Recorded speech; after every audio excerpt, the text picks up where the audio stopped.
แห่งนี้ตั้งอยู่ภูดอยป่าเขาเป็นถิ่นลำเนา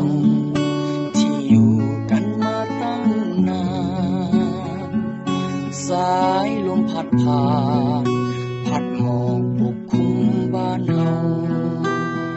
หนาวแต่ค่ำถึงเช้าเหน็บหนาวทั้งกายบ้านอยู่อาศัยฝ่าไม้เฮ็ดด้วยไม้ไผ่หลังคาก็มุงด้วยใบน้ำใสด้วยใบหญ้าขาวขาดเพียงสิ่งเดียวก็คือขาดการศึกษาถ้าหากมีวาสนาลานนี้อยากเข้าห้องเรียนชีวิตบนดอ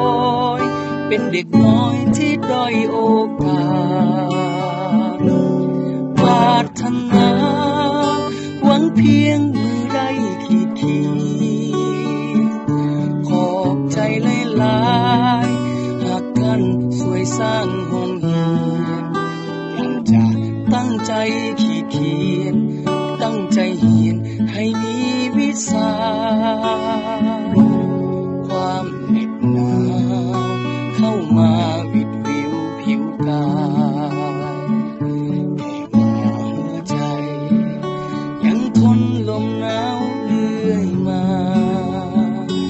หากมีวันใดพวกหลานมีการศึกษาพวกหลานจะพัฒนาให้เด็กดอยได้เข้าห้องเรียน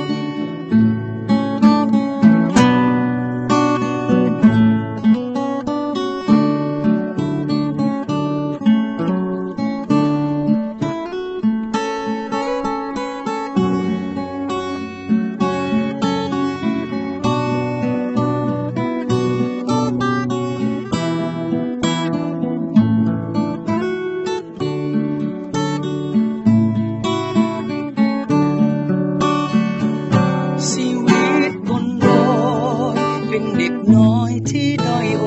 กาสปรารถนาหวังเพียงมือได้ขีดเขียนขอบใจหลายๆหากท่านช่วยสร้างห้องเรียนหลานจะ